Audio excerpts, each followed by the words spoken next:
Let's switch to English. Yes.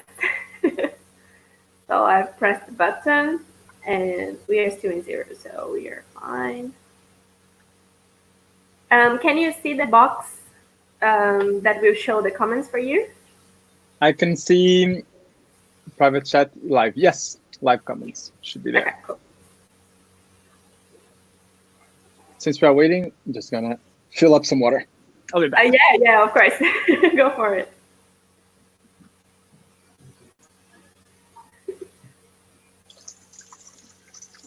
Since we are waiting, fill up some water. Hi, Faye. Hi, Joanna.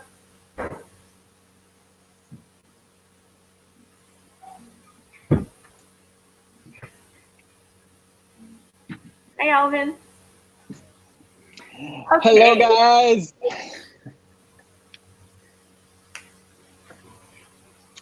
All right. So we have some people on already. I'm just gonna do a quick introduction. So this is Servio Viana. He is a polo dancer and teacher for so many years, and I've met him at the Polo Festival in Sydney last year. He was teaching musicality and I think it was creativity workshop as well. Mm-hmm. And one of the things I remember the most, apart from the musicality, is like he focused a lot on use both sides of your body, because like many times we are used to lead or receive leading from just one side of our body, and when we receive the same movement through the other side, we kind of get like, what's going on? Yeah.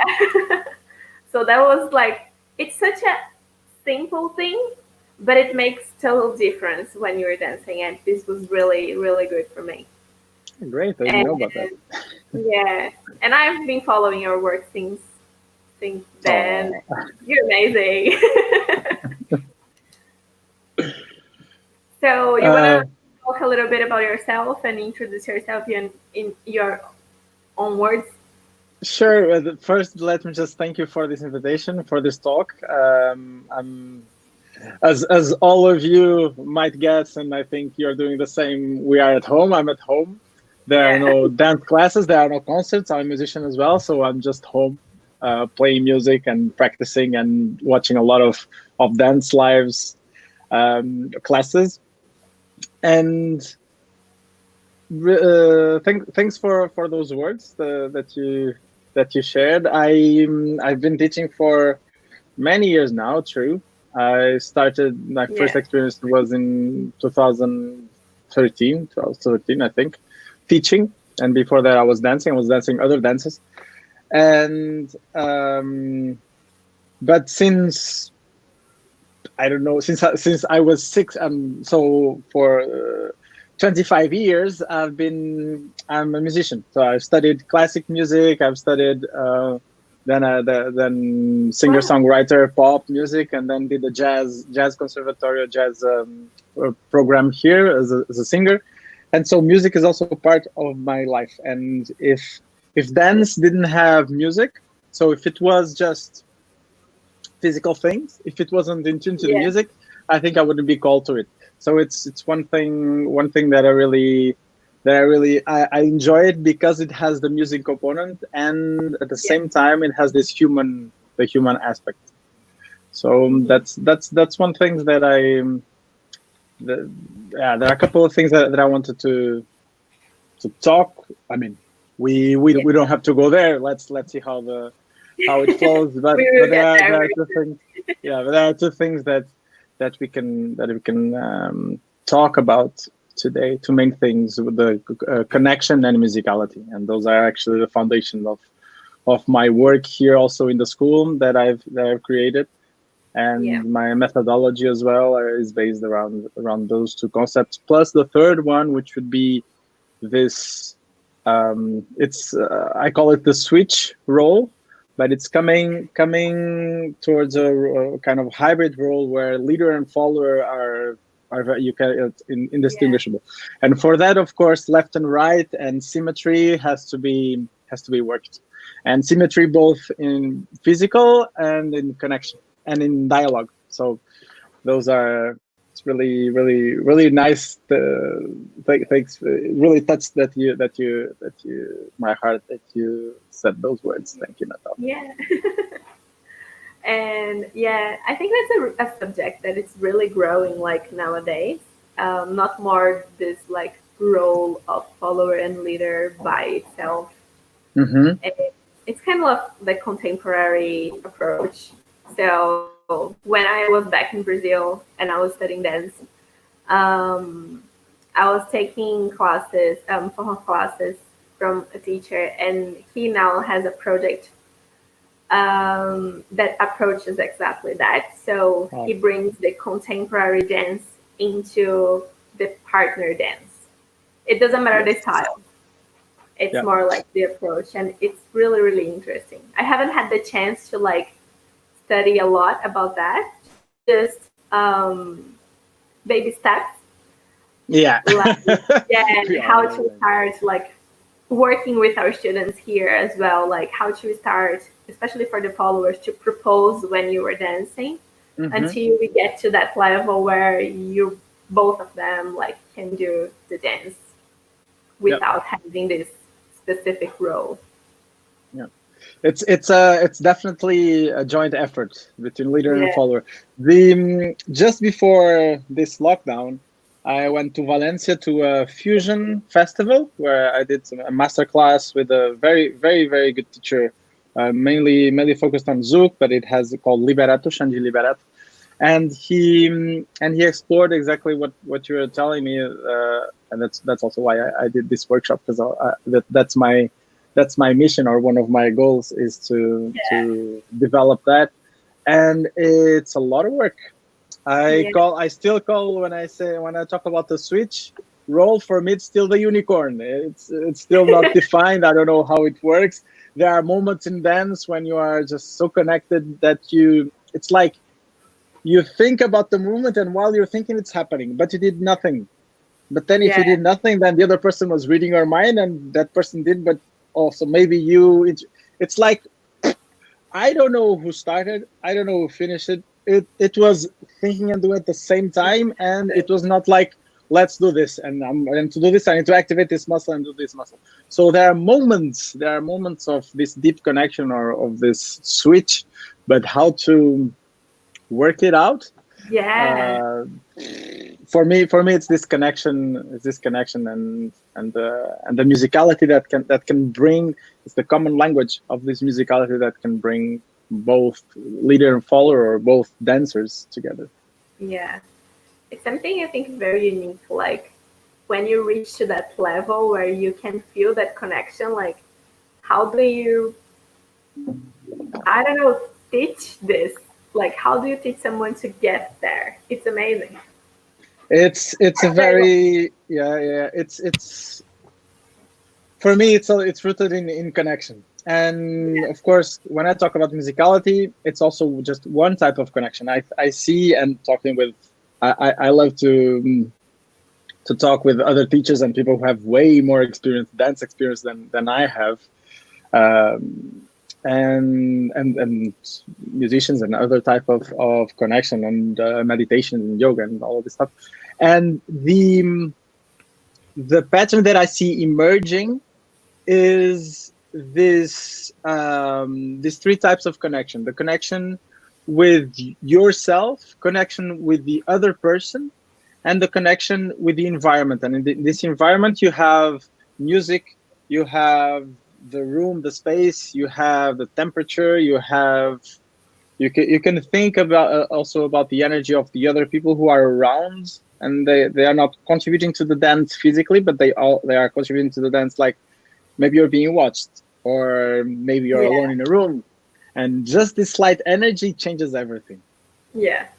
And of course the connection to oneself, that one is the deeper one, or maybe you can even go to mystical places, mystical planes of connection. But it's through that that we can experience the others, that you can open and let go, and that you can kind of reach this state of switch, of flow, of Yeah. just channeling. And that's there are exercises to work that, of course. It's more of a personal exercise. Yeah. But the for me the core, the goal, it's really is really to experience is it's how to say, yeah, the goal is to work on oneself and work on a lot of limitations that we have, barriers that we have, that we put ourselves, self-judgment, doubting, stress, blah, blah, blah. And this is what it's most powerful about the dance, is that you can, when you work on this with yourself for the dance, without knowing or unconsciously, you're also working on yourself for your whole life. And that's why dance is so transformative, and that's why when people start dancing, they get addicted. Yes, I want more, I want more, Yeah. because through dance we can leave that. It's easier to leave that. And then if we continue to go further, we see that we take this approach to life, to this approach to dance, and we apply it to life. And it's that's the transformative power of dance, that got me, and that I really think it's the essence. I mean, you're dancing to be happier, to be Yeah. more fulfilled, to know yourself better, to be more accomplished, Yeah. more accomplished human being. And of course you can go to forró. Forró is just one example. You have so many beautiful couple dance examples, or solo dance examples. Just that forró got my heart because of the accessibility that it has, and at the Yeah. same time the huge creativity potential that it has. Yeah. Yeah. How did you come across Bahal? Because you were already a musician and you already danced at other styles. Like I remember Mhm. we had this conversation, but just for the people to know as well. So I forró came before forró. I started with the, like everybody in the disco, right? Like in the clubbing with a glass, with the glass in hand, like punch, punch, and doing Macarena and stuff. Yeah. And so that's dancing. That's beautiful. People, it's when you're happy, you feel like dancing, you feel like singing, and that's really. Yeah. And sometimes we can hack the brain. We can reverse engineer. We can dance, and then we feel that this happiness and this flow Yeah. coming back to us. So it's like, okay, I'm home. But then it was through capoeira, actually, um, that my capoeira master had once per week. He had a class. He's not a dancer, but he had a class where he was teaching several Brazilian dances. It was called Brazilian dances. And you had samba no pé, you had axé, you had parangolé, you had forró was one of them. And the forró that I learned, it was two to one side, two to the other side. So it was Yeah. this Yeah. check, check, check, check, very very nice forró. And then it exploded, because for the first time I saw a dance that was so simple. It Yeah. was so uncomplicated. I had danced other couple dances before, like rock and roll, like salsa and bachata a lot, or Yeah. some tango and stuff like that. Even ballroom dances, like this Mhm. very strict ballroom dances. But for her was just like, whoa, freedom. Yeah. And the traditional European folk dances, they're very nice. In one single concert, you dance 20 different rhythms and patterns that repeat, and they are very simple, and it's very nice, and you meet and you connect with other people. And this is actually the roots of the forró parties in Brazil. Those are like that. That's why we have so many rhythms also in forró.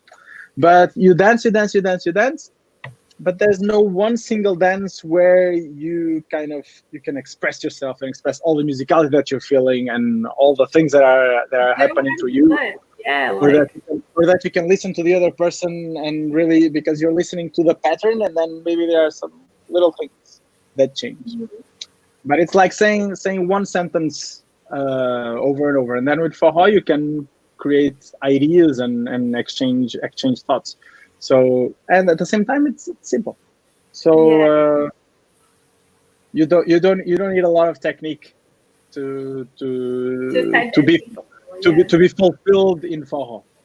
Of course, if you wanna go to kind of demonstration, or if you want to teach more, of course you got technique is very important, and it's yeah, necessary, but it's a tool. It's always a tool. It's a tool, and it's also the technique. I see technique as being just a way to remove the obstacle that can stop you from connecting with the other or from expressing your idea. yeah. So it's not it's like, it's not going to be the salad.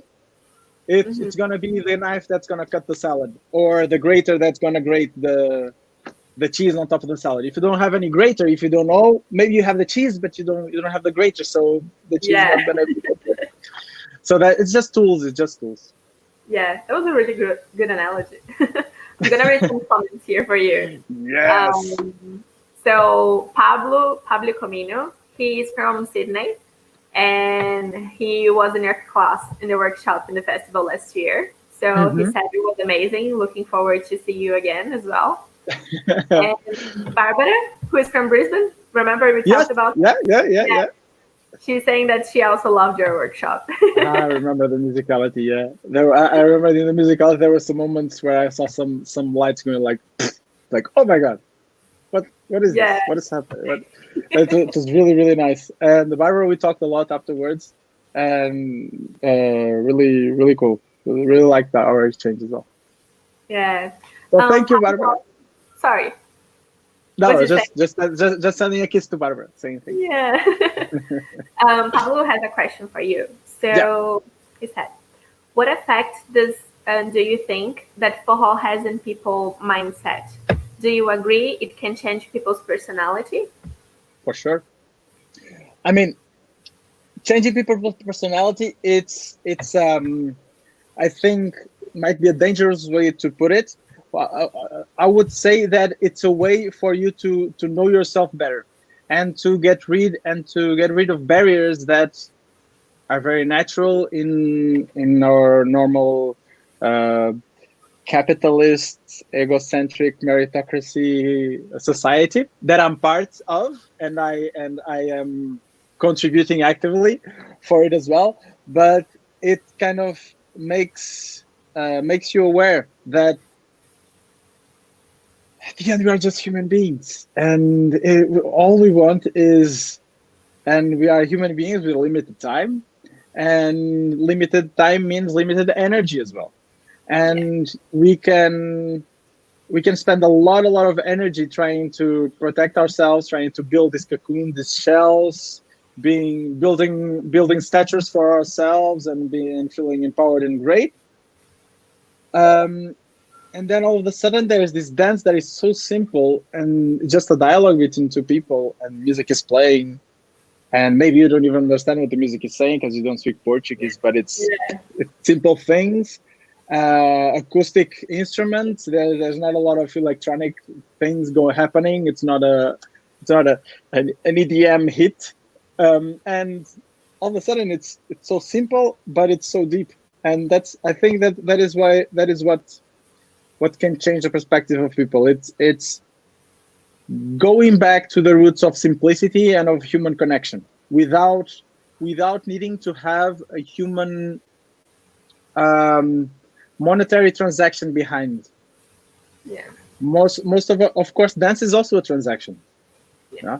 I'm gonna dance because I'm feel good. I'm gonna feel good, and I need someone to dance with. So, and this person is also gonna feel good. So it's one type of transaction, um, but it's unsoiled from the the dangers, or let's say unsoiled by this thought of a hidden agenda.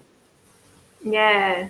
Yeah. That is the beauty of forró. Now, that can also be the danger of forró. And as I say to my students, and it's something that I'm really I really want to talk about these things. There should be no taboo topics in forró, and so sexual harassment shouldn't be a taboo. It doesn't Yeah. happen. Yes, it happens. Of course, it It happens. happens. Yeah. And we should talk about it, and we should be able to talk about it freely because it happens. It's a natural thing. The more we say, "Yeah, I don't like it, so we shouldn't talk about it," the more we just keep on perpetuating the stuff that is happening. And so we need to be aware that when we have this transaction, when we have this exchange, this deep connection exchange, with this much contact, it is gonna require intimacy and trust. Yeah. And when you are intimate with someone, boundaries can be can easily be broken, Broken. and not in the way that is consensual for both. Yeah. So a big part of our work as well, and I'll say mine and yours as kind of community managers, is to talk about these things and to let people know that it happens. It's not heaven. It's not like, okay, for all people are magical people and Yeah. there's nothing, and it's all like it's heaven on earth. No, we are still humans, and sometimes these people who break boundaries, they are not going to the dance with the idea of, oh, I'm gonna break this boundary, but it's just energies flow so much in your body that you just let go, and you are not, all of a sudden you are just like out of yourself. Yeah. And that is an amazing thing, and at the same time is a very dangerous thing, because when you and the danger, it's only consent. It's stop thinking about the other that you're dancing with. So this Yeah. connection with yourself is very, it's the basis for, and that's the life changing. But connection with the other, this respect of physical, emotional, respect of the space of the other, it's very, it's a cornerstone for a community that is healthy, and that continues to grow. And I'm not saying this because it's for I don't care, honestly. I don't care if people dance for if they dance tango, if they dance salsa, as long as they are having this exchange, and as long as they are having, and they don't even need to dance, I mean, play games, but go out and have this connection. The most important thing is have this connection. And for is just one way. It's, for me, it's an easy way. And I'm glad to share what the little that I know, and with, if it goes in a sense where these interactions are gonna be more meaningful for the Yeah. people who want to have them. Yeah. So sorry, long That's long me. answer for a short question. That's me. I know. I need We're to here to talk. I need to put a timer. I'll read the comments and then I'm gonna comment about what you Uh, said as well. yes. Pablo said that he has seen people commenting that they find it easier to hug their relatives after they start going to forró, which is really nice. So Yes. they kind of like, I don't know, Brazilians, and I don't know where you are over there, but we kind of grow up, and there is this like culture of hugging Mm-hmm. between in the family, most Mm-hmm. of the families.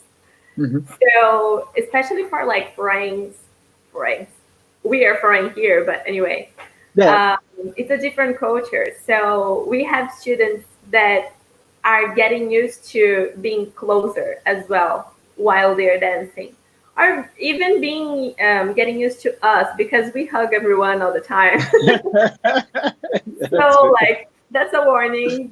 This comes with forró, so get used to it.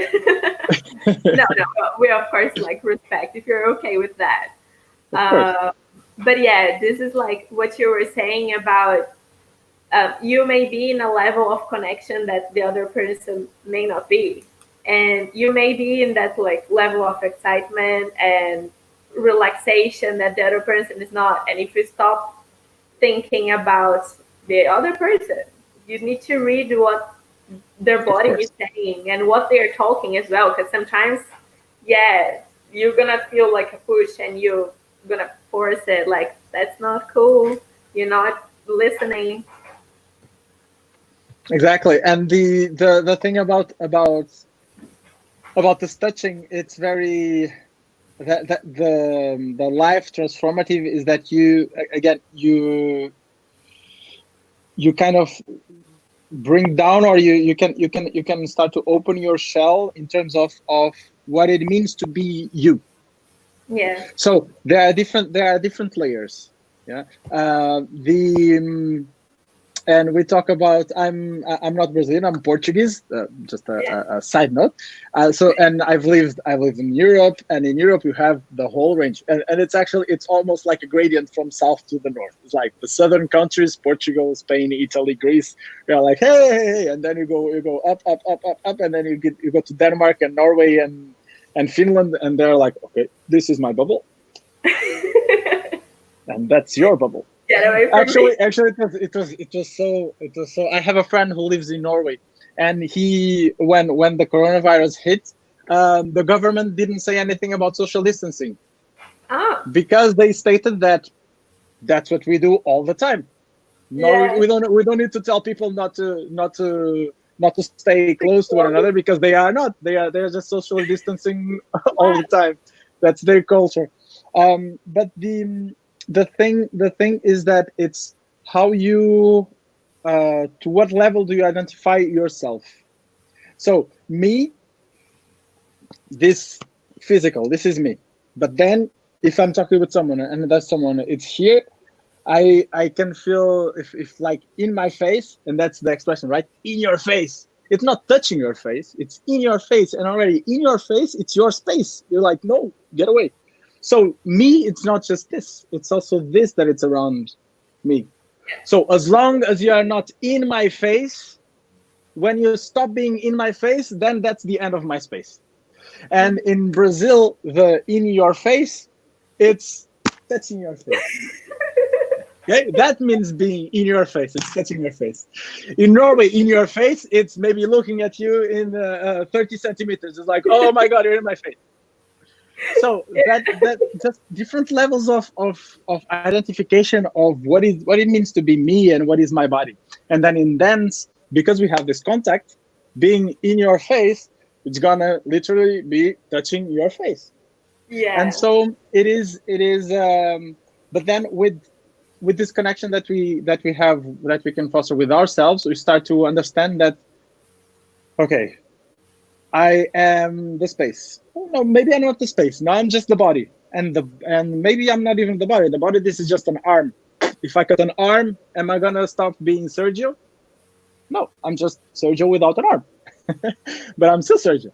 So Yeah. if my body, it's just limbs, and it's just flesh and bones. So maybe what I really am is my brain and my thoughts and my ideas. Because if I remove part of my brain, then I'm no longer the surgeon that I think I am. Yeah.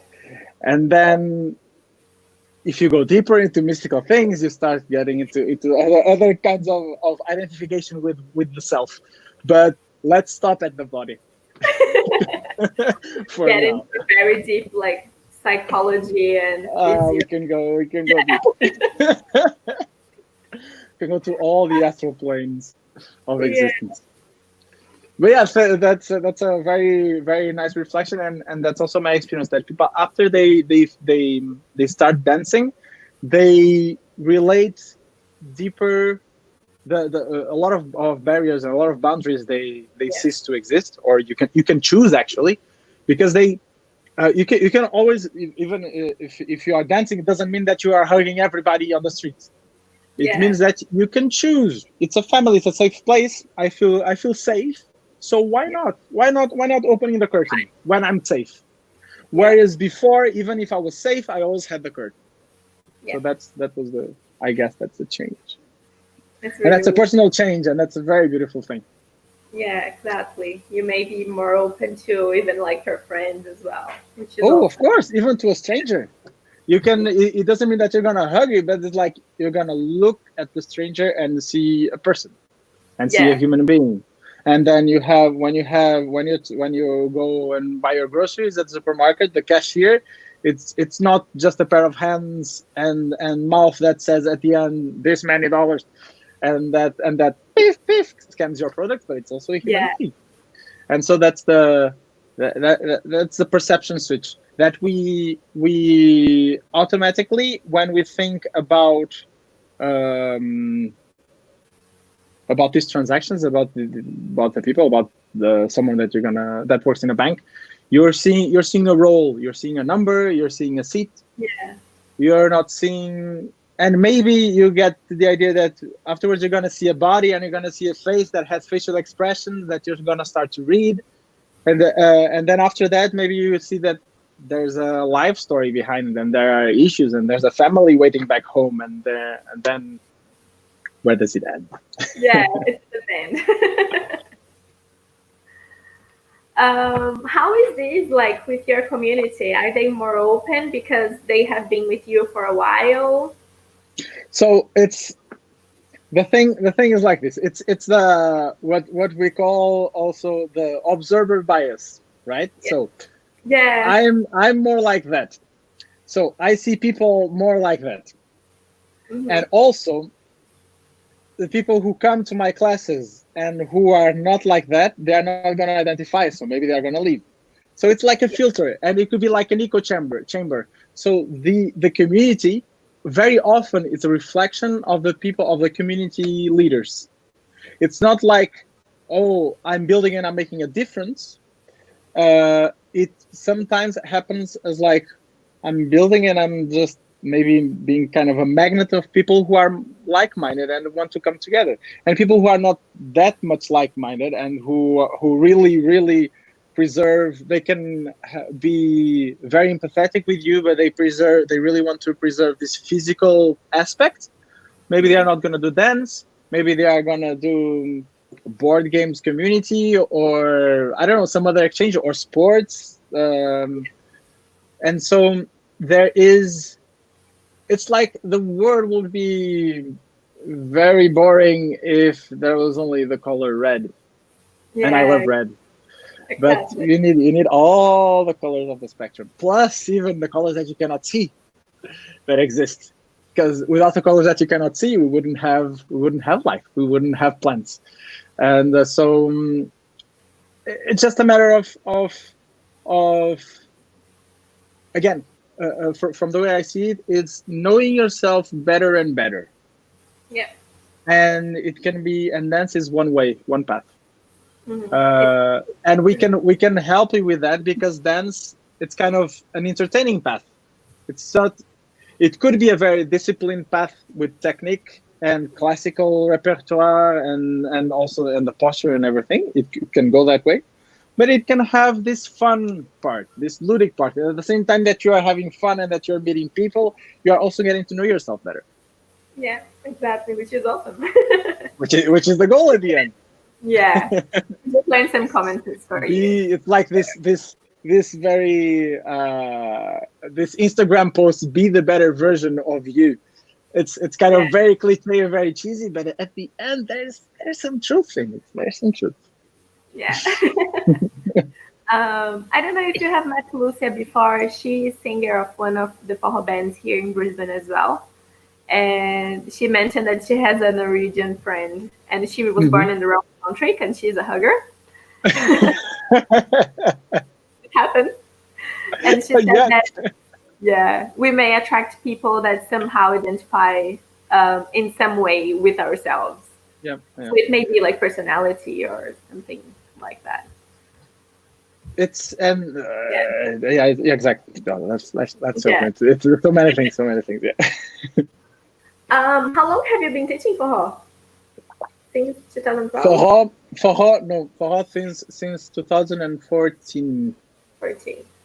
What do you think it's like the most difficult thing to teach people? The most difficult thing to teach people, for me, it's still musicality. Because but I think it could also be because of my kind of high standards, of my high hopes of musicality. And it's also because, or let's say, let me rephrase that. It's not musicality. It's it's a specific thing. It's musicality to people who are more right side brain than left side. More rational. So no, the right side is the one that gathers that. The right side brain is the feeling. It's the Ah, emotional. the, And so if am I wrong? Well, whatever. Then let's I just say don't know. left and right. Okay. Let's Yeah. say the ones who are more on the feeling part of learning and of experiencing the world. Because I can teach you a lot of mathematical structure of music, and you can understand that way. And that's a very easy. Music is math at the end, and very Cartesian. So right side, you're right. Right side is Cartesian. Sorry, Barbara. And then left side is emotional.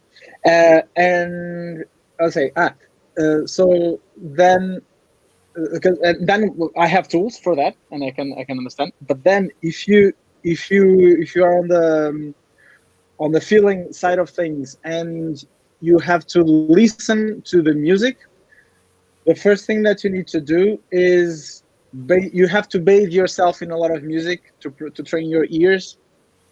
And this is something that for dance students it doesn't feel very natural, because you want to dance, you don't want to listen to music, you want to dance.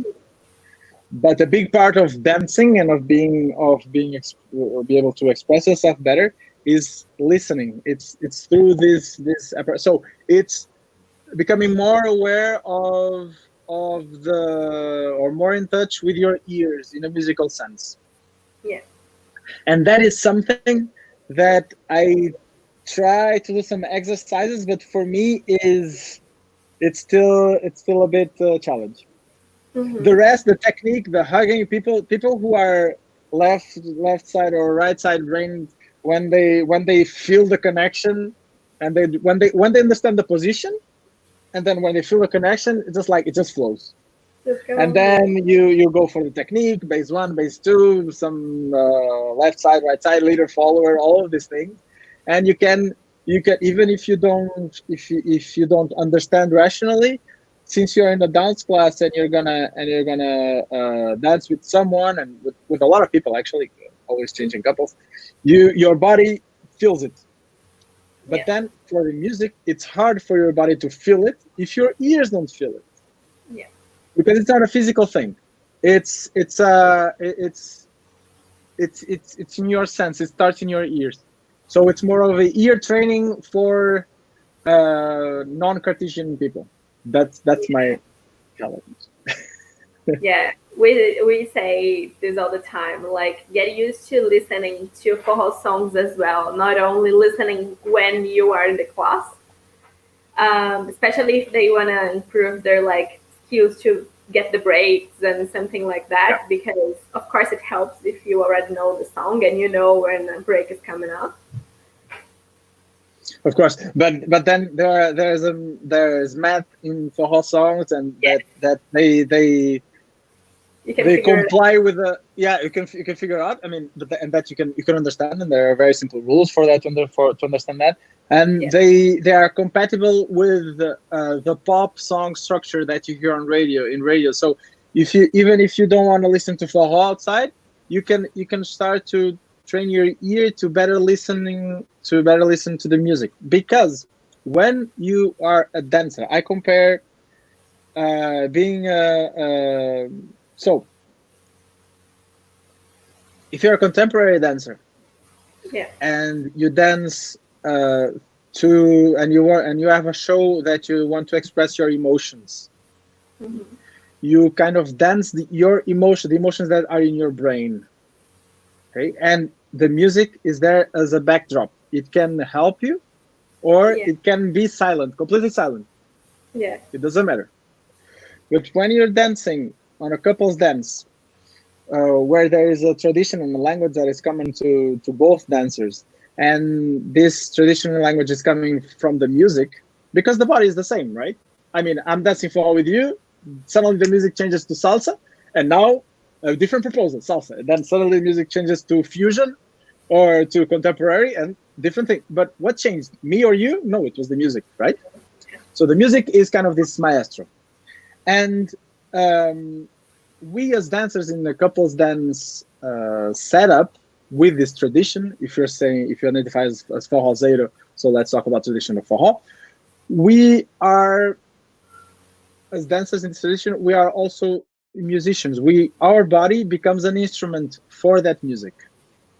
And it's a percussive instrument, because if I dance ela só pensa em namorar, very, very simply, I'm already dancing forró because it's a forró rhythm, and I did this. But if with my body I can represent ta da ta ta ta da da da da da, for instance, it's rhythm, but I cannot. It's hard for me to represent major chord going to the minor chord to the sixth inverted. My body has struggles a little bit with that. There is something that it's not very natural. So we are part of the rhythmic section of the song, and we are doing a drum solo. Or we are, as leaders, we are giving the structure for drum solo. As followers, we are receiving. We are going to be the music that comes out of these drums. Oh, okay. There are a lot of images here. Okay, so bear with me. And this is not complete. There's going to be many flaws. But let's say I like to talk in images, because I think it passes especially when we start talking about these complex things, it passes the message better across. So in this context, and very, very abstract context, we have the music playing. Our bodies are part of the rhythmic section. So let's say we have a drum kit in front of us, and we are a drummer, and we choose which things to hit. We hit, and it makes sound, and the sound is different depending on what things we hit. Now, the dance is this thing. It's the choices of the drums plus the sound that the drums make. And in terms of roles, we can think that the leader would be the physical structure or the drums. The follower would be the sound that comes from the drums. In this way, what I'm saying is, and again, I'm not talking about men and women. For me, it's completely the same. I love to follow. Sometimes I follow more than I lead, and I encourage all my students. I'll come to that later. But the thing is that the basic idea is the choice of the drum, or what kind of drum it is. It's a choice that falls more on the leader side. The choice of what sound it will make, the reverberation of this sound, it's a choice that follows more on the follower side.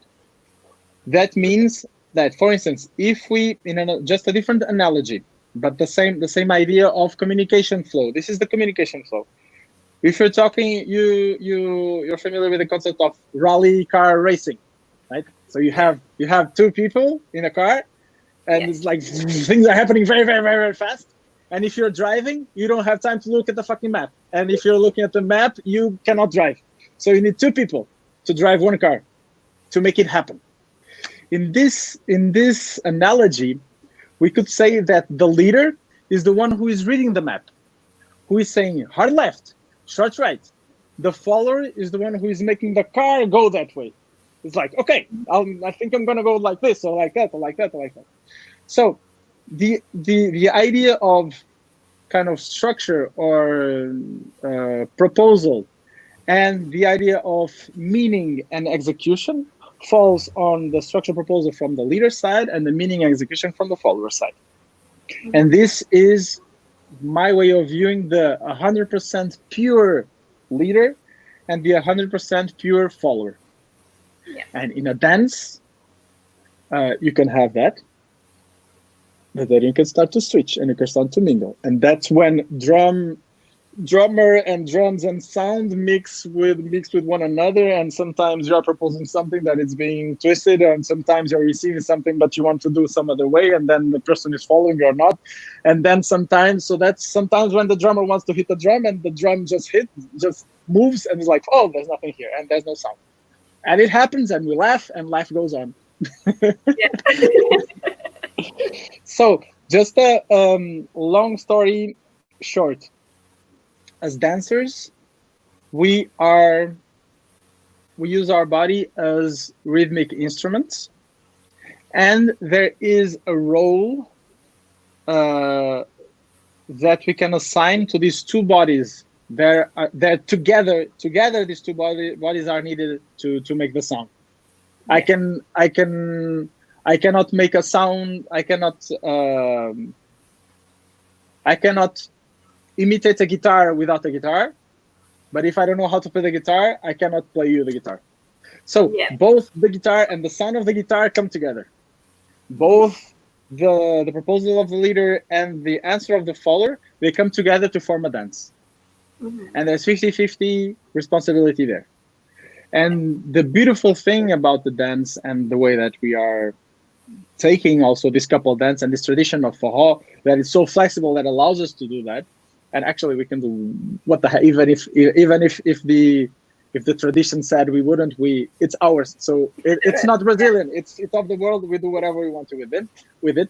And from my point of view, it's to have these roles change so rapidly that you don't know who is being the drums and who is playing the sound. You don't know who is leading and who is following. It's just like 1 minute you're here, the other minute you're there. And the music is guiding all of this, and your feeling and the feeling of the other person, and it's like, what the fuck? Yeah, and then you end the song, and you're like, oh my god, I just had this most incredible dance ever in my life. Yeah. And that is the feeling, that's the connection, that's the flow that is happening there. That's like the magical thing when you have a deep dance. And that is from experience and talking with a lot of way more experienced dancers than me and teachers. They can be very, very technical in a dance. And for instance, in a demo, they tend to be very technical and they tend to practice it. And it's a completely different energy. And the most beautiful, the deepest dances and why they keep on dancing, it's not because of the demos or when they are showing off. It's because what happens behind the curtains. It's what happens in the social, when there are no cameras, where nobody's seeing.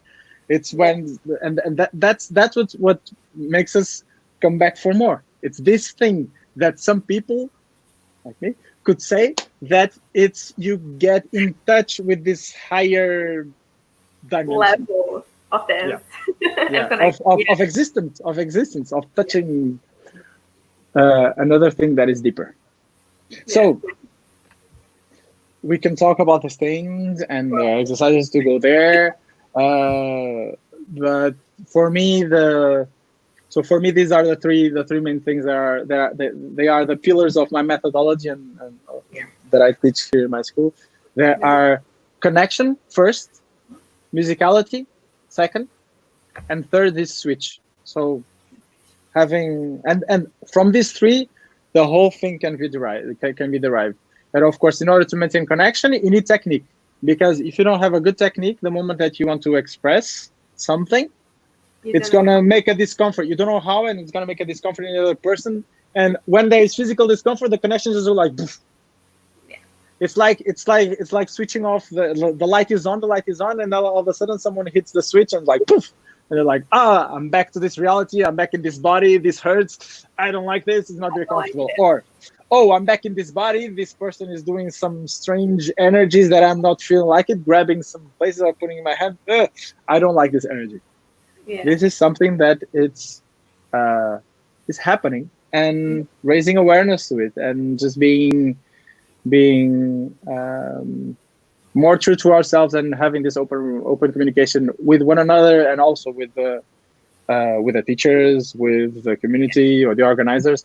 It's crucial for our well-being, because we want for everybody wants for to be a safe place, Yeah, because yeah, that's the only way. It's like um, you need light for plants to grow, so you need a safe place for this connection to grow as well, for the yeah. connection to flow.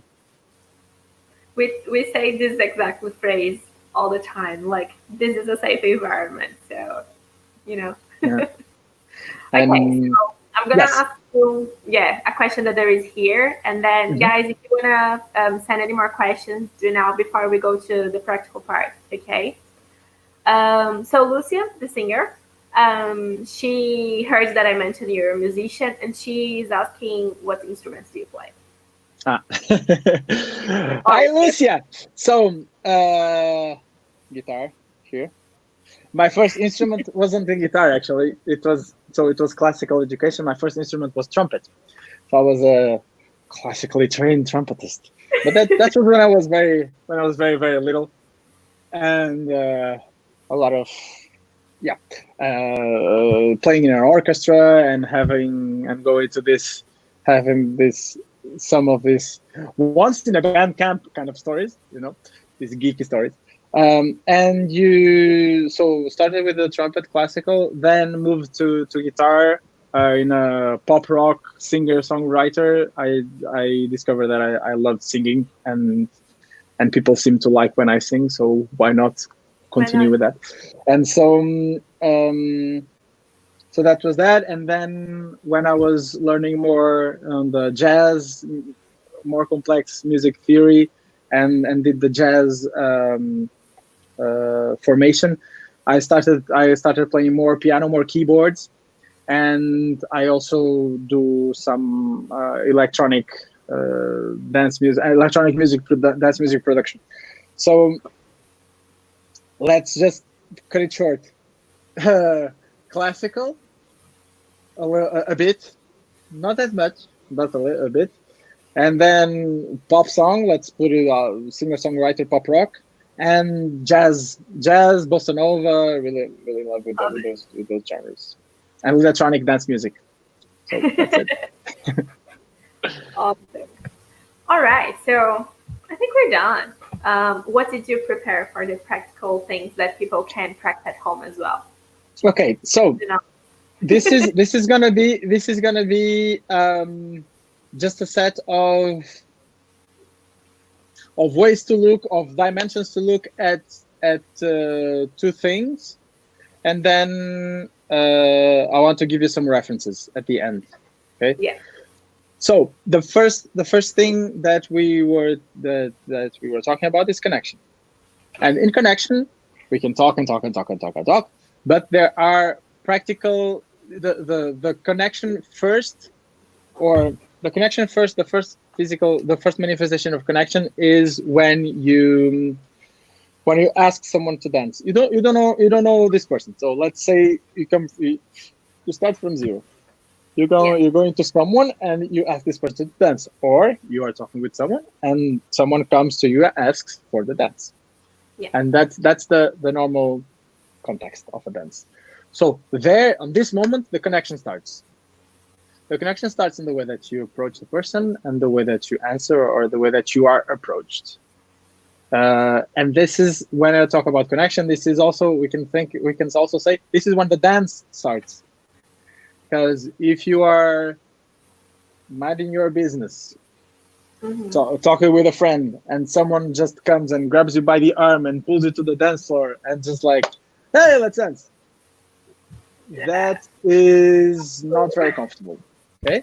And so the dance, or the connection started at negative levels. You don't want that. You don't want the connection to start at negative levels. So you have to read the room, read the body language, the body posture of the person. If this person is waiting there for someone to call him or her to dance, or if this person is actually looking for someone and you see that this person that you want to dance with this person as well. So that's a good way of not starting negative. Asking if this person, or leaving space. When you ask, leaving space for the refusal of wanting to dance. There are so many so many reasons that we don't want to dance with someone, and we don't need to justify ourselves. We can just say, "No, thank you, thanks for the proposal, but I don't feel like it now," or "No, thanks, you don't need to justify. You don't need to make up excuses, because making up excuses, first, you're not going to be true to yourself, and true to the other person, which can hinder the connection. So also being not true can have a negative effect. And being truth just means that you honor the connection that you're going to have with this person. If you don't want to dance with, if you don't want to dance, and you say, okay, let's dance, the dance is gonna, it's never gonna be, it's gonna be very hard for you to be 100% there. So you're not honoring this time. You're just, let's say, in a very negative way, you're wasting your time and the time of the other person. Yeah. Because maybe it's gonna be an okay dance, but it's not gonna be an amazing dance. Or sometimes we are surprised, and even if we don't want to dance, but we feel like there might be the possibility of something other happening, we can say, okay, let's try, and open to this thing, and then all of a sudden it's like, oh my God, who is this person? Okay, so don't be too uptight, but then again, don't honor your own, or own your own reality at the moment. It doesn't define you. It's just how you are feeling. If you are tired, if you don't feel like dancing, if you had a problem, if you received a message from your partner, and they're making you worry or something like that, doesn't matter. Just be aware. I sometimes I do this self checkup, seeing how my body is, how am I feeling.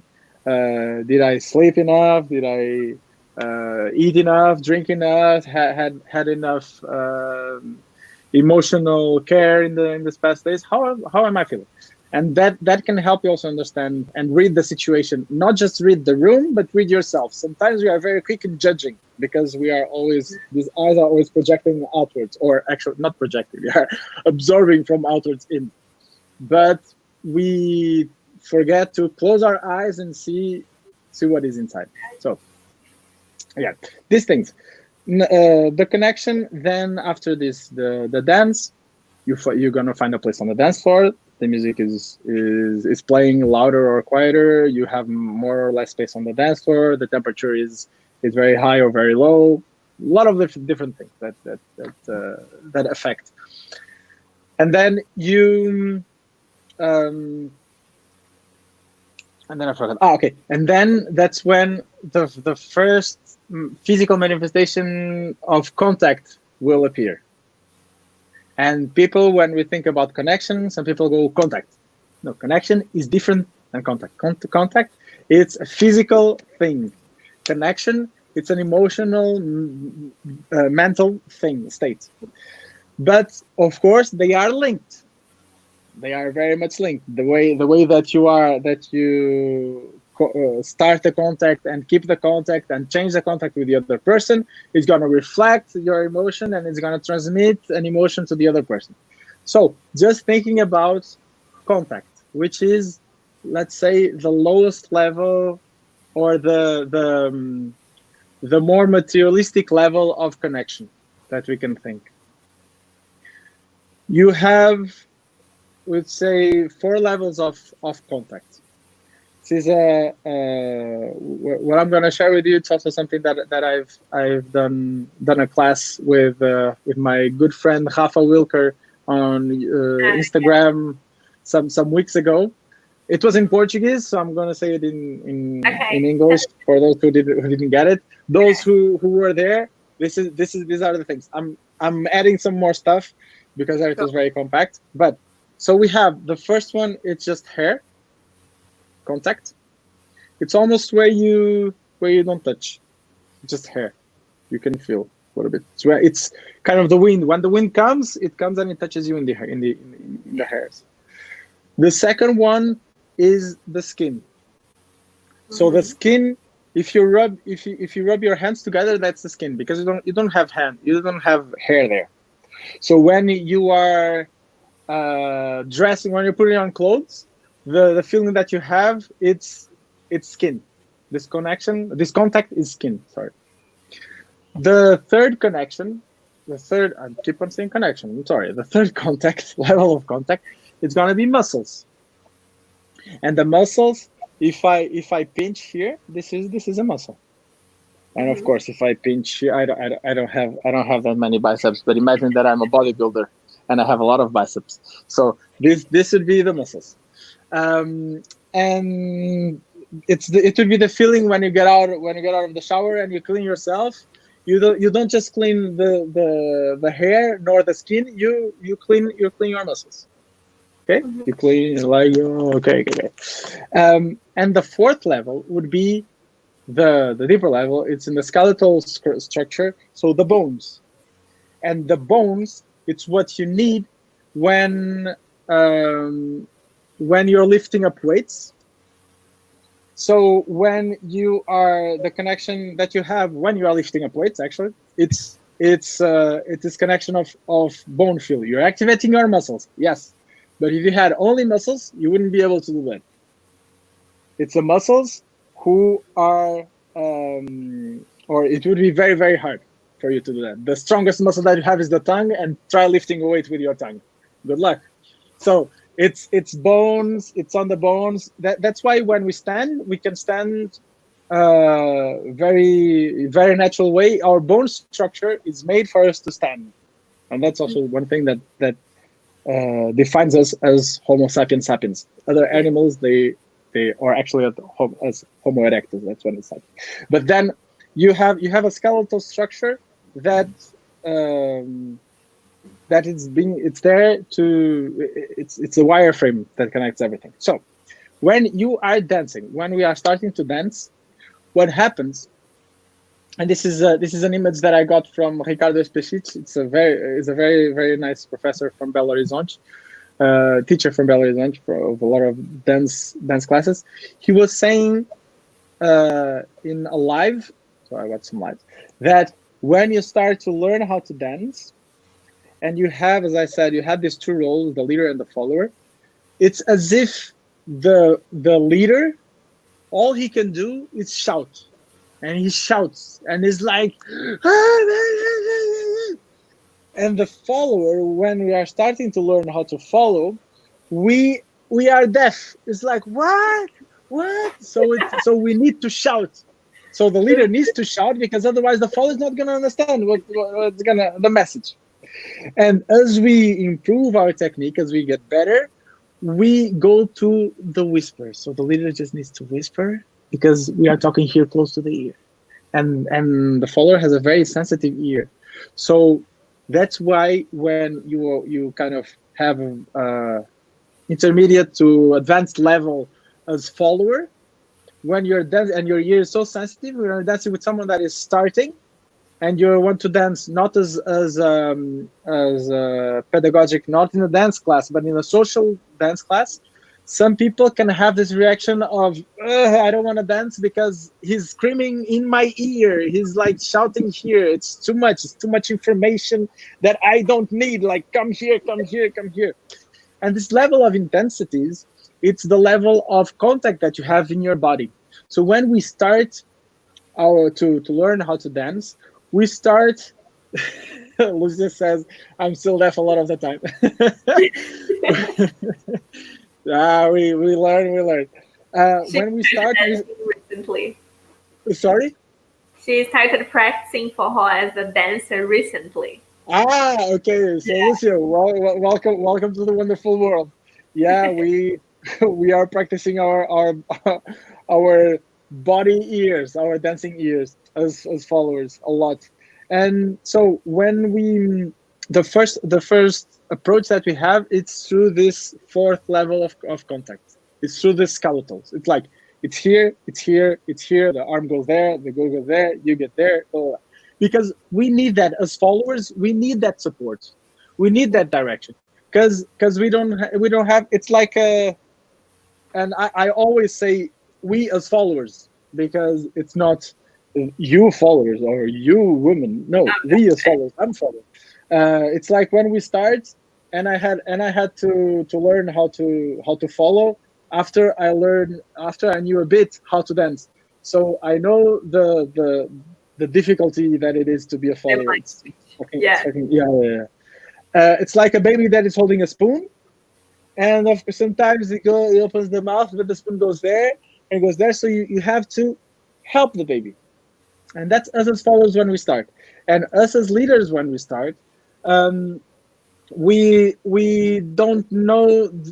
We see a spoon and we see the soup and we're like, okay, well, how do I eat? I don't know what is this spoon for. So we don't know how to use the tools. We don't know what the tools are for as leaders, and that's why it's like I take the spoon. And as followers, we are not sensitive enough to understand this communication. That's why we need someone to take our hand and put the spoon in our mouth. Okay, Yeah. so that is the level 4, and this is very reductionist, and there are a lot of holes in this with this image, but it's just an image. Take it as it is. Then we go through to different levels of contact, up to a level where the leading and the communication is done. So let's say in the open position, the turns, we start first by if I'm leader now, I'll start first by raising the arm of the follower at the right time. Okay, but raising the arm of the follower, the good arm, and then leading with the hand and helping the turn for the follower with the hand on top, and that would be a supportive leader.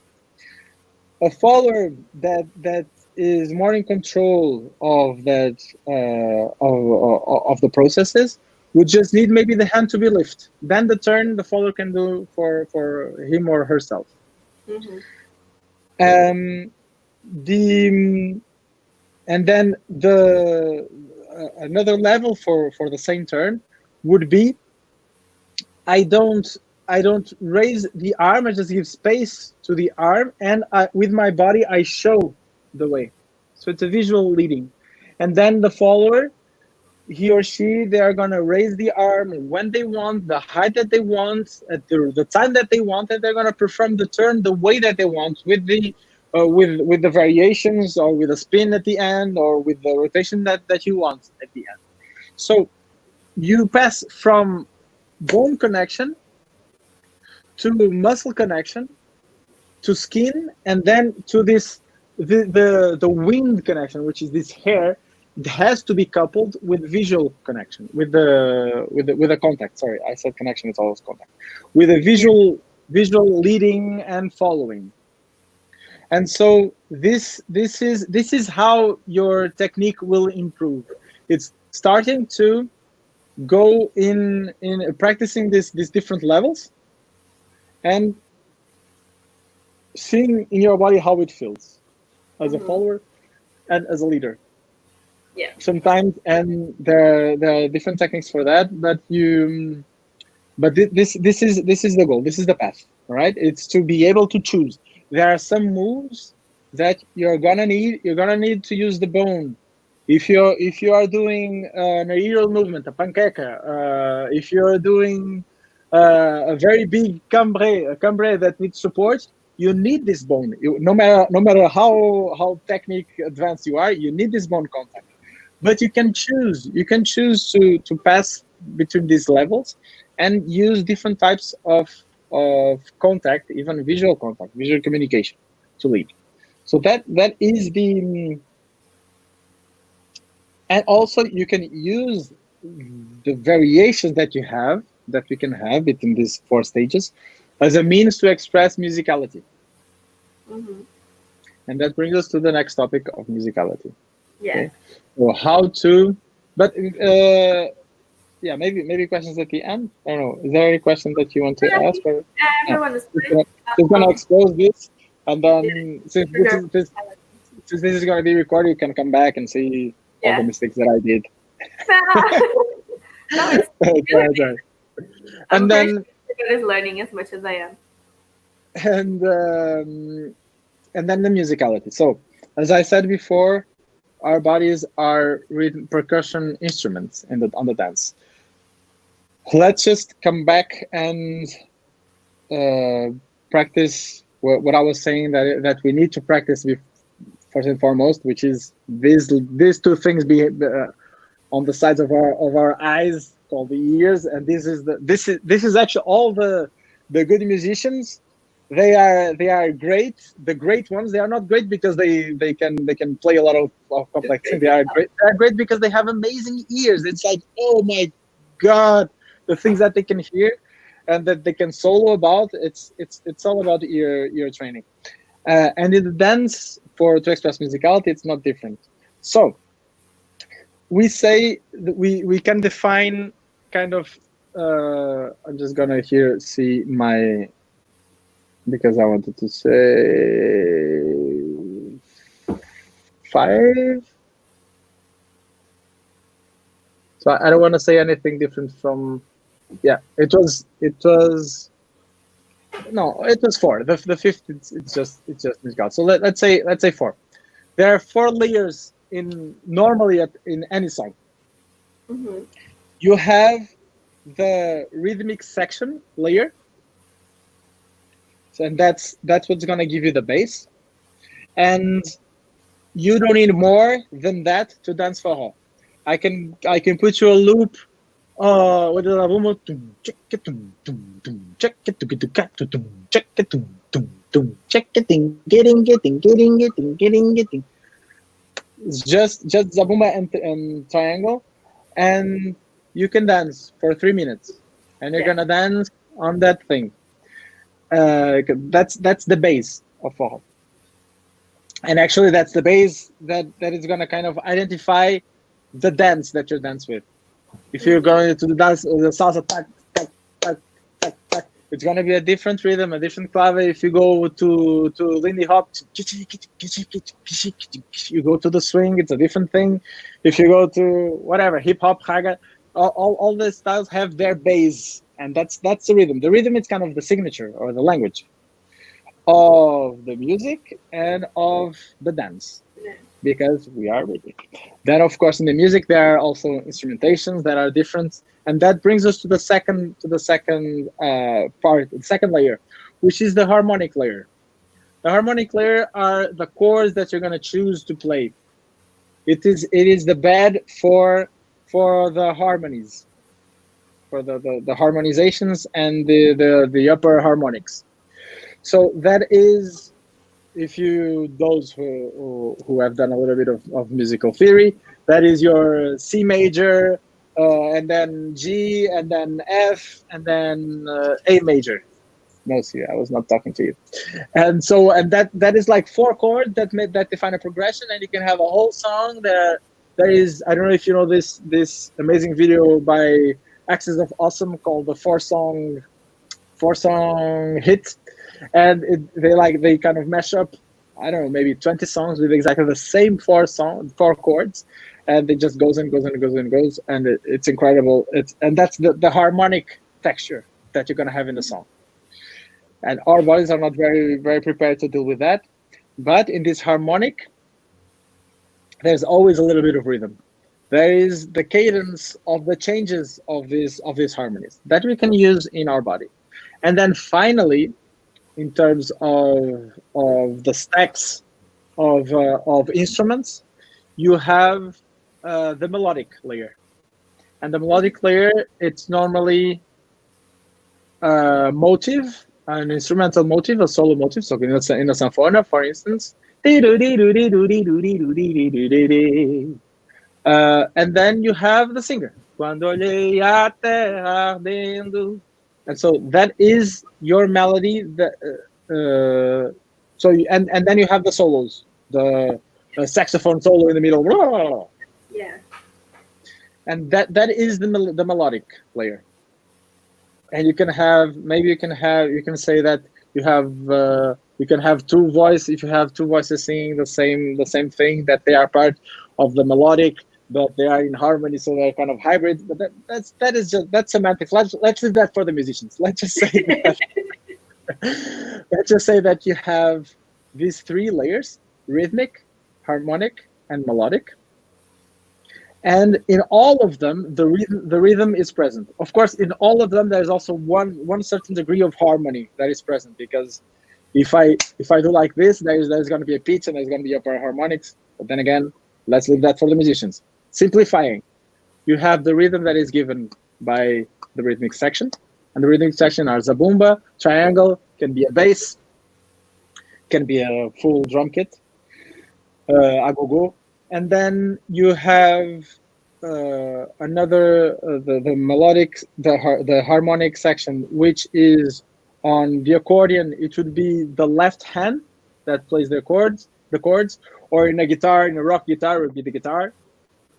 And then you have the melody, the melodic texture, which is mainly the voice or the right hand of the saxophone when it's playing these melodies, or an instrument solo. Mm-hmm. And then the fourth layer that we as dancers, we are very interested in, it's not an instrument layer, but we start to enter to the compositional aspect of the songs. Okay, and this is the structure of the song plus the breaks or the transitions from each section. And that is very interesting for us, because there are songs that are more rich, they are richer than others in this type of compositional. But in our musicality, we can also express our emotions and the energies that we have in our dance in order to match these different sections that the music has and the transitions that exist in all of these sections. So, giving you an example, a very practical one. Mm-hmm. The music starts. Let me see if I'm gonna put a song here. I haven't prepared this part, but I'm just gonna put this one that I think it just popped up in my mind. I think everybody knows this. Can you hear and do you know this song? Yeah. Yeah? Okay. So this song starts with a very strong melodic section. This and also it has this melodic section has a very in the rhythmic dimension of it. It's very tight. Okay, it almost acts like a metronome. Yeah. But the energy, and this is going to happen with most of the songs, the energy of the introduction, because we musicians, we normally we take our time to make the song grow, so it starts kind of relaxed. You don't hear a lot of instruments. You hear mainly this motive. It even starts just with this motive. Now it starts with the rhythmic section. Now you hear the zabumba, but it's just this. You don't hear, it's simple energy. Yeah. So I just want this is we are still in the introduction. Now there's this break that happened, this lowered average energy, and now the energy was lowered a little bit. Why do we do this as composers and the music arrangers? Because we imagine. Am I gonna use this metaphor? Yes. What the hell? Imagine you are with your loved person, or with your loved one, and you are watching a movie in the couch. Those who are locked at home, and all of a sudden the movie starts to be more interesting, and you start rubbing shoulders, and then you start putting things, and then the music, and then the environment starts hitting up. You don't want to, and then maybe it's going to lead to a different experience in the bedroom, right? The moment that you start feeling this, you don't want to go like, okay, let's go to the bedroom. It's like, come on, man, What happened to foreplays? What happens to this energy rising up? What happened to this? And all that the musicians are doing in these things, it's foreplay. Okay? So it's the energy is growing, it's gonna slow down, and then it's going on a ride together with the music. And our dance can follow also this approach. So the when we start, for instance, the first what I tell my students, it's as a rule of thumb, when you start dancing, you start in close position, you start just from side to side, starting to feel the body of the other person, maybe do some rhythmic changes, but you don't do complicated things. Yeah. And that's introduction. That's it. The introduction, the thing that you hear in the direction, it's gonna come later in the song. Normally, at least twice, and normally one in the middle, or one after each chorus. So it can be two. But then some music have two choruses. So at the end, probably you're gonna have the same thing. So now we start talking about this fourth layer of musicality. It's very rich because it's where we have all the math of the song, and that's where we have and sometimes that this is where I lose the non-Cartesian people. Okay? Because it's like I don't get what this crazy guy is talking about. He's talking about math and counting to 8 and doing this crazy stuff. I just want to dance. Okay, that's fine. I'm learning also. I still have to learn better how to teach to those people these notions, because up until now I struggle. But then very short, we have different musical sections. These musical sections each are going to have an energy. The energies is also related with the type of contact that you have, that you can vary. Mm-hmm. And also the moves that you choose to do to choose as a structure for the leader, and the way that you choose how to perform this structure for us followers. If I'm in the beginning, maybe when there is a simple turn, I'm not going to do a lot of crazy arms and changes with the bodies or with the footwork. I'm going to wait. It's about foreplay again. Also for us followers, it's also about foreplay. We wait, we hold on. If we feel like doing it, we do it. But we don't have to do it. We have to stop with this thing of trying to show off and trying to like, okay, I know this super complicated move, so introduction is there. I do this, and then what?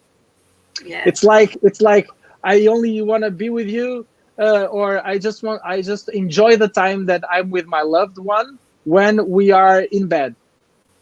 Mm-hmm. What about the rest of life? What about the nice making out in the couch? That's sometimes that's all you need.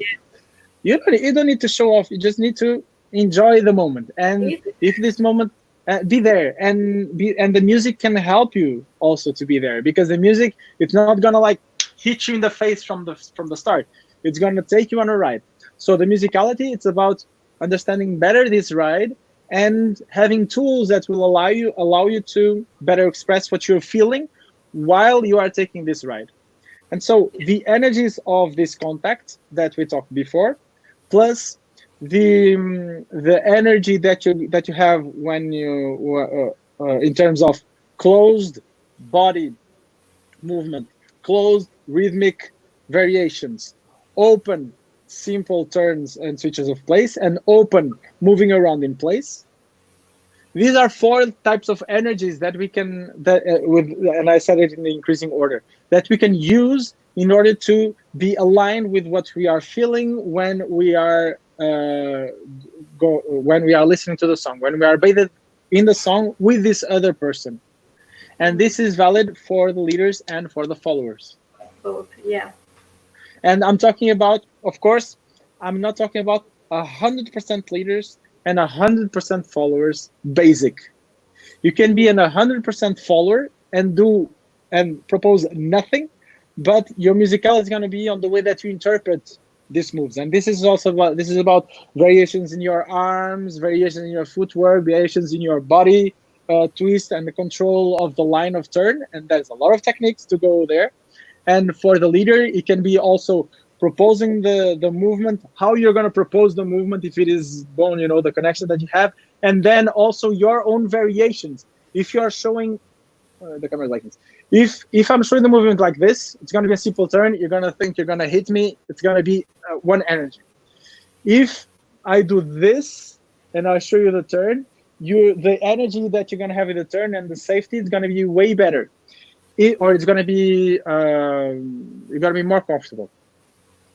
If I'll show you the turn and I point, for instance, this is I don't need to point. This is my kind of variation that I can do.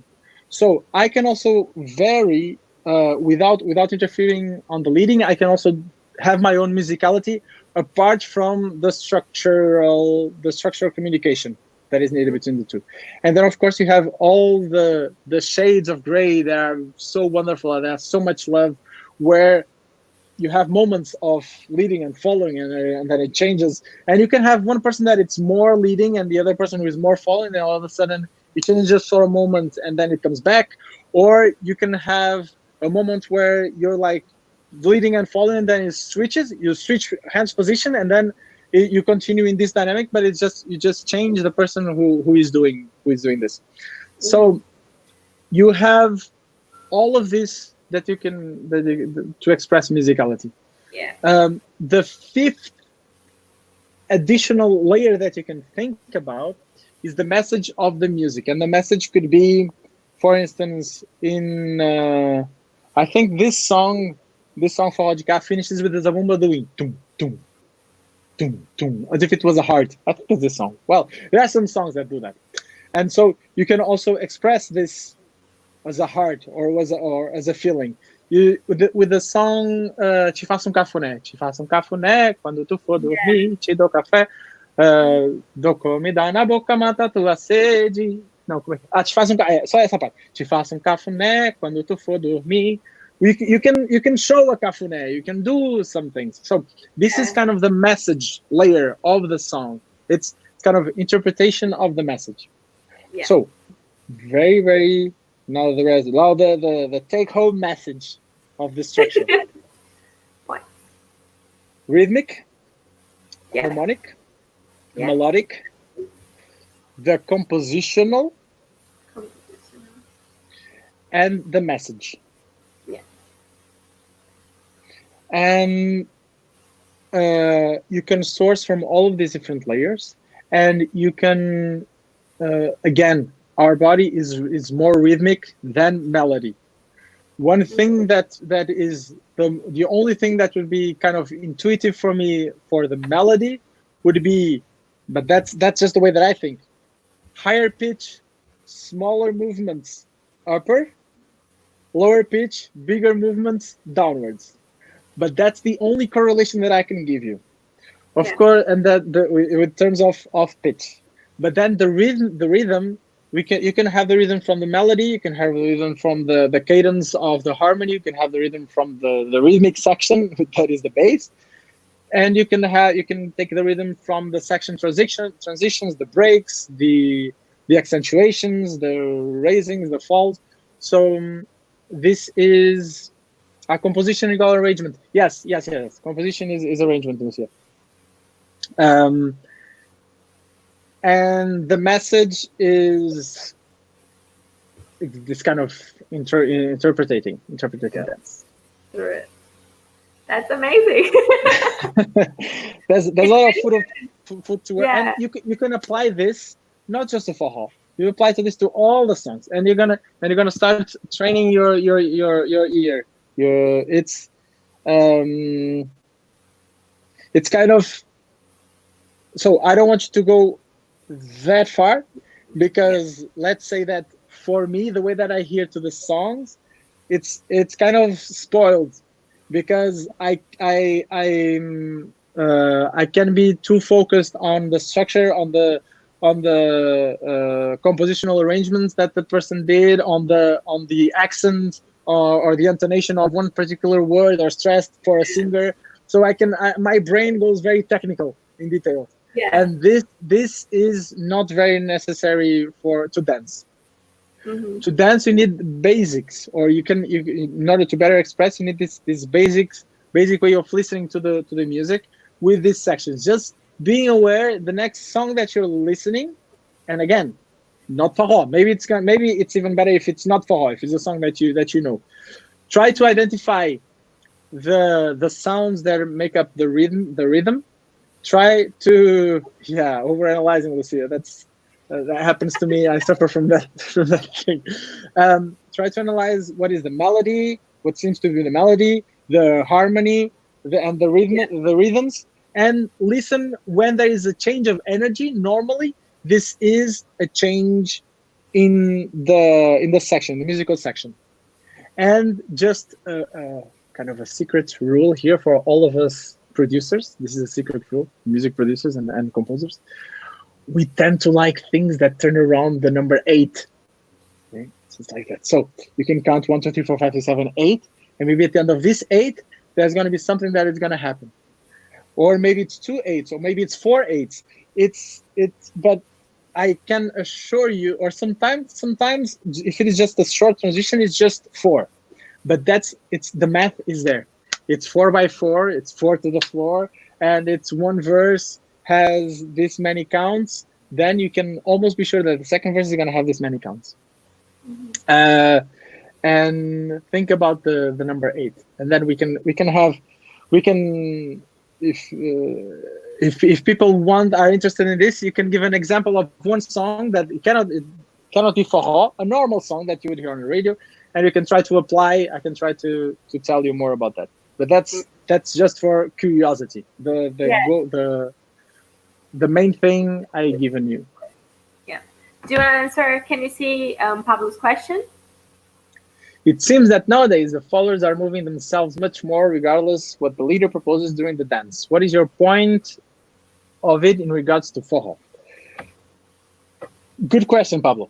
So the thing here is the lack of communication in dance, right?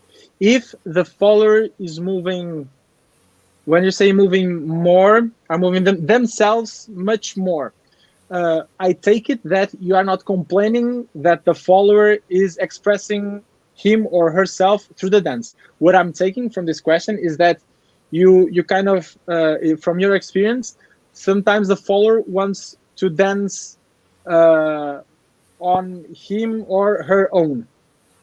Is that correct, Pablo? Because if that is correct, for my answer would be it's a lack of communication from the follower side. Mm-hmm. There's so much, we as followers, there are so many things that we need to pay attention to, that sometimes it can be very overwhelming for us to pay attention to the basics, to our technique, to pay attention to the technique of the other person and the proposal, and to pay attention to how it's going to fit in the musicality and how am I going to execute this proposal. Yes, Pablo. How am I going to execute this proposal in the proposed space and time that I have for it? And so, for us as followers, it is a hard job, and on top of that, we correct a lot of leaders' mistakes. Okay. Yes.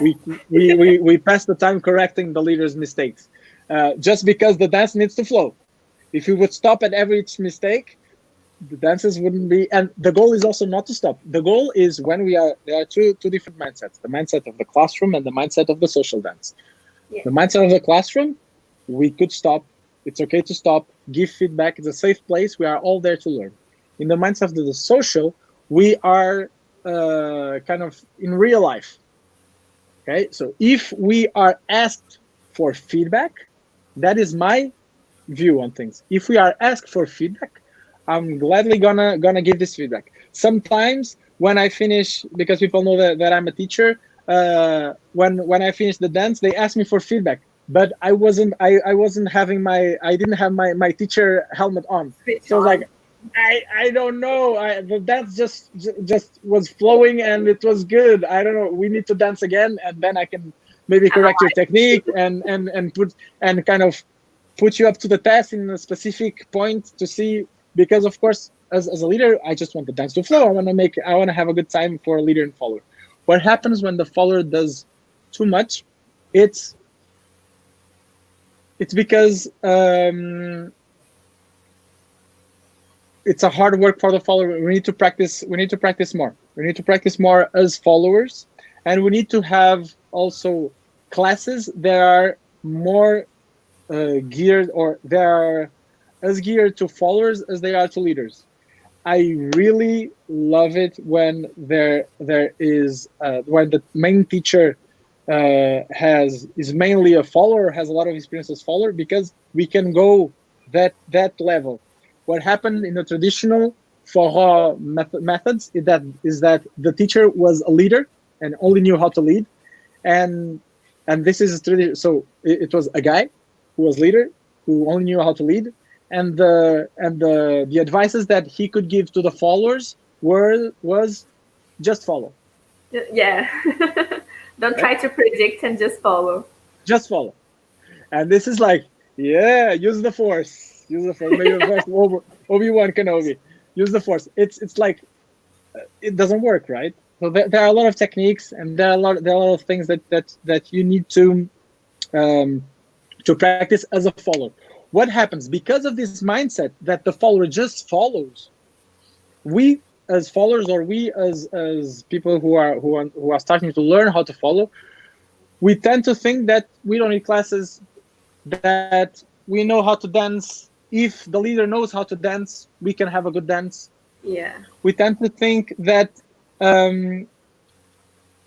I know how to follow, so it's up to the leader to make me dance. Like I don't have responsibility, but yeah, exactly. I don't have responsibility. If it's like, can you dance? I can dance with someone that knows how to dance. Then it means that you cannot dance. Yeah. It means that you can be it's like you're a baby and you always have someone that needs to put the spoon in your mouth. You cannot eat alone. If you ask the baby if he can eat, he's gonna say, yes, I can eat. When people feed me, I can eat.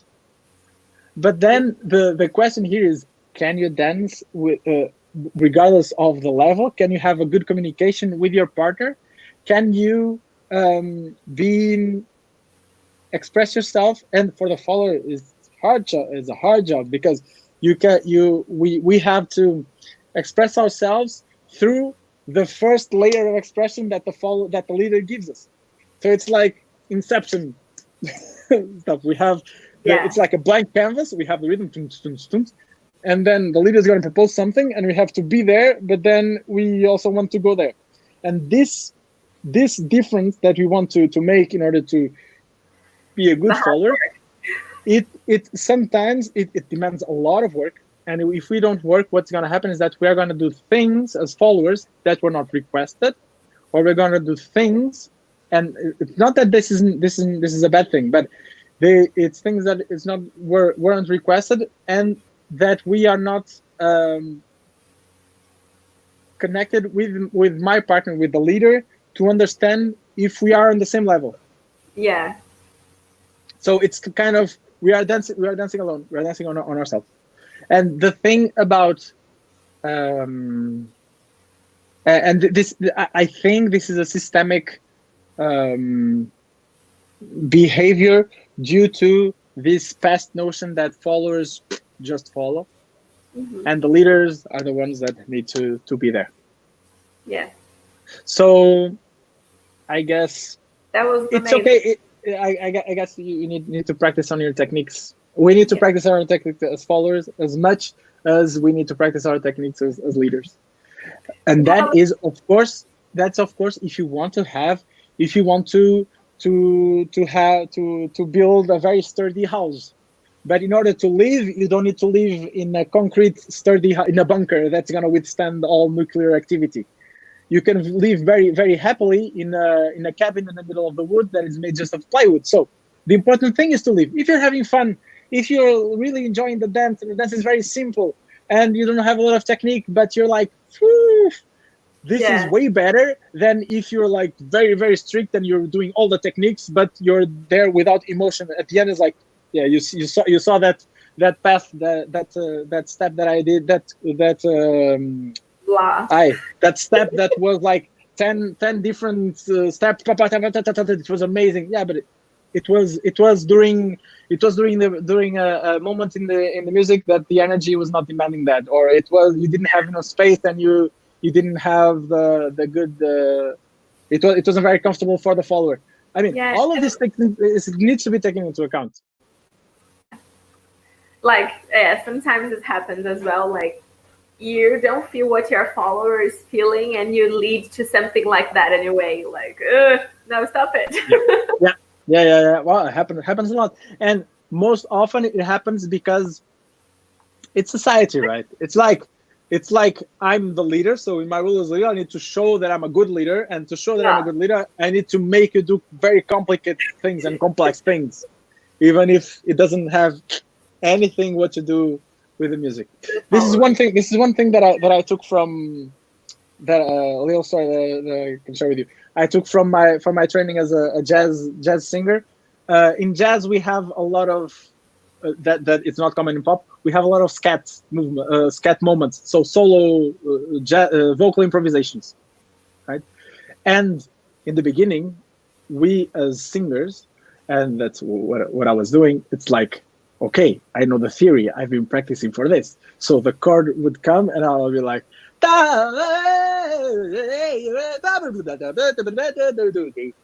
and my teacher was like, "What are you doing?" Like, What? and on my mind is like, I'm improvising, as Lucy said, and I'm hitting all the good notes, and I'm talking. It's like, yeah, but are you listening, or are you just talking?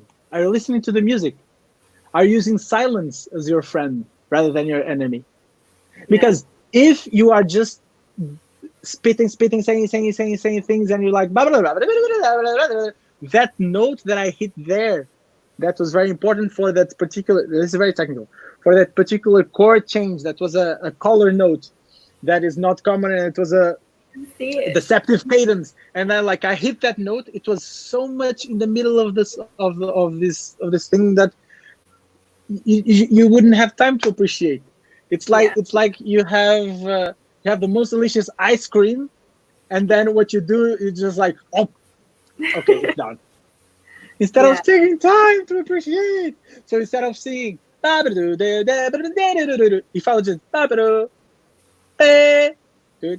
I know it sounds like silly what I just did, but that thing, that the space that I spent between those things to put the emphasis there, that is what is gonna that is kind of what would define a good solo, a good scat. And also in the dance, the notion of listening and the notion of silence and giving space is so much underrated, that we think, as beginners, a good dancer is one who's like nonstop complicated things. But actually, the like, in order to savor it, the delicious thing is the simple thing done just at the perfect time. Think about sushi, and compare sushi to molecular fusion cuisine, or a souffle of a French cuisine. They are both wonderful, but sushi is just rice with raw fish. The thing is that the raw fish is just not raw fish. It has to be a specific raw fish, and you pay for a lot of good quality raw fish, but it's raw fish. And the rice is not just any type of rice. It has a particular way of cooking it. But at the end, if you look at it, it's very simple. It's just rice and fish and raw fish. So in our dance, we can do very simple things that become very complex and meaningful if done at the right time, with the right musicality, and with a good technique. Yeah. Sorry, again, long answer.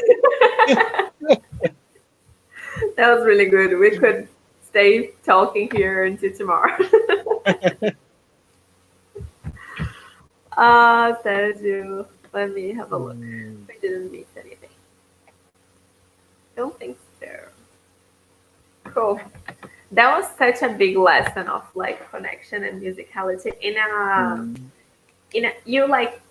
you explain things in a way that people that are not musicians can understand, which is great because they actually can like get this and put in practice, like to practice listening to the song, like understanding those levels and everything else as well. That's I tried. That was my goal. I tried to do that, but let's see. It's not very easy.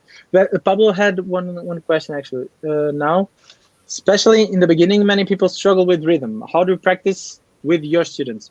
So rhythm for me, you have. Thanks, Perina. The rhythm for me, you start with clapping. You start. Everybody, when you're in a big concert, everybody can clap to the rhythm. Everybody can even clap to "We Will Rock You." Ka, ka, pause. 1, 2, 3. Pause. 1, 2, 3. Pause. 1, 2, 3. Pause.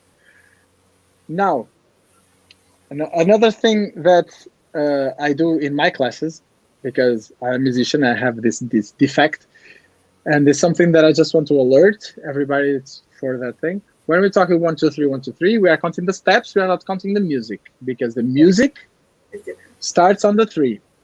Okay, the music is long, quick, long. So in my classes, first, I never talk 1, 2, 3, 1, 2, 3. I always talk about long, short, long, or tum, chiki, chiki, tum, or some other kind of sound that is not 1, 2, 3, 1, 2, 3. Because 1, 2, 3, 1, 2, 3 can be useful in the beginning. It comes from a tradition of other dances of salsa and bachata, who musically they start 1, 2, 3, 5, 6, 7, and that's music. The music is like that. But for forró, it's different. So that's the first thing. But you start with clapping your hands on the rhythm, then moving your body, and then when you have this thing, you can moving your body, you can sing quick, long, quick, long, quick, or just move long, and then you have this, and this thing syncs with the music and syncs in your brain. You have tac tac tac, you have short, long, or something like that you want to call it, and then you're gonna start, instead of moving sideways, you're gonna start moving. You can go for the two. First, you can do sideways like to the quick, long. Do cheeky, 2 steps, 1 step. So 2 steps. I cannot show here, but you go cheeky, tum, cheeky, tum with your feet, and then you transform from horizontal to forward motion. And then you have the bass. You practice a lot of bass. And then it's about also recognizing a big tip for the beginners. It's a very beginner mistake. When we think about 1, 2, 3, 1, 2, 3, 1, 2, 3, we also think that the move for the turn starts in the 1, right? Because it's the 1 is the beginning, so it's 1. However, if we start on the 1, we are already late. We are late to the party. Think that every movement, every like transition will happen, if you want to say, on the 3, or it will happen on the long. You have time for this transition. You have time to prepare. You have time to communicate, and you have time to prepare your body for the execution. That is very important. The 1, it's starting the execution. Okay, so think about the 3 as your friend, and not as space that is like you can rest. No, the 3 is where you are active. You are active here. Then the other things, if you on the 3, if you define the pattern, as a leader, us as followers, we are gonna know what is gonna happen in the 2 and the 3, in the 1 and the 2, like afterwards. So don't worry about that. Worry about the long. Yeah, cool. Metronome. Yeah. Okay. Good question, Pablo. Quick answer. We need to finish. Okay. How much time do we have?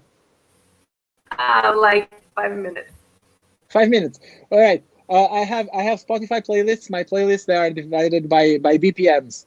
First, you start with shot. You don't start with Baião. Shot is a slower BPM, and shot you can come from 50 to 70 BPMs. Then the other rhythms come.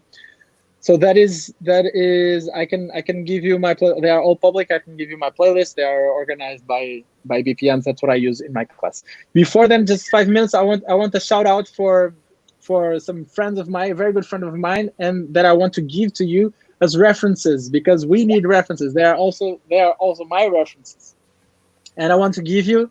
This is going to be recorded, so very quickly. 7 followers and 7 leaders. All right? Okay. Are you ready? Yes. So, seven followers. Milena Moraes, who is independent. She's in Belo Horizonte, from Brazil. Josinha, from Pé Descalço. Camila Alves, from Forró with Camila, in Lisbon as well, in Espaço Baião. Marília Servi, from in Lyon. Juliana Braga, huge, incredible follower and teacher, Forró Amsterdam. Ana Flávia, from Pé Descalço, from Contagem. Mari Brasil, from Forrozeando, Salvador, from Root Style. Leaders, Rafa Wilker, from Forró with Wilker. César Neves, from Pé Descalço, Londres. Fábio Reis, from Forró Online, he's currently in Germany. Luiz Henrique, from Pé Descalço, in Contagem. Margie Costa, from Chineleiro, Root Style. Felipe Razo, he's incredible. For me, he's the kind of best teacher, or the one that I consider more in terms of methodology is Felipe Razo. He has an incredible brain. And Hugo Silva, from Simbora Dançar, from Belo Horizonte, Root Style. I'm gonna leave you these things. You have 14 amazing dancers, also amazing teachers, whom I love. They inspire me. We talk a lot, and I've discussed with them a lot. They are friends and good dancers and great teachers. So follow them. That's amazing. We talked with Milena on Tuesday. Mileninha do meu coração. Yeah.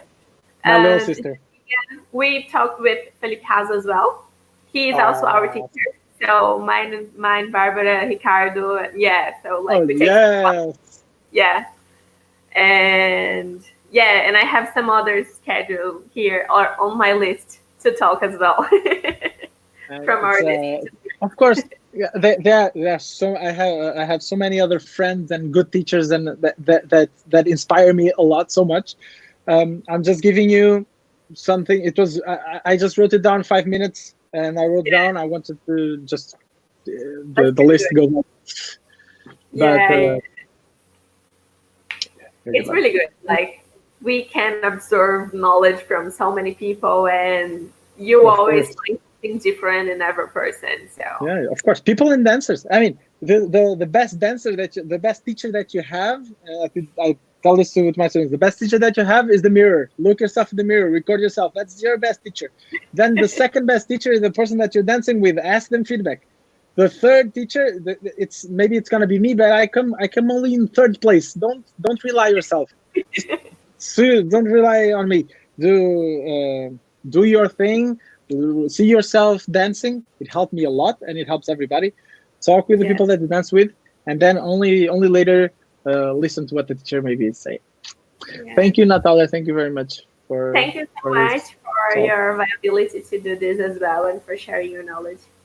Thank you guys for staying with us until now. It was awesome. Thank you for all the questions, and thanks for the love. Yeah. And a good day over there.